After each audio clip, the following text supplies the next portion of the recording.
अऊज़ु बिल्लाहि मिनश शैतानिर रजीम।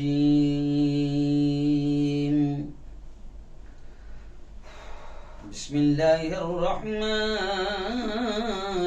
रहीम।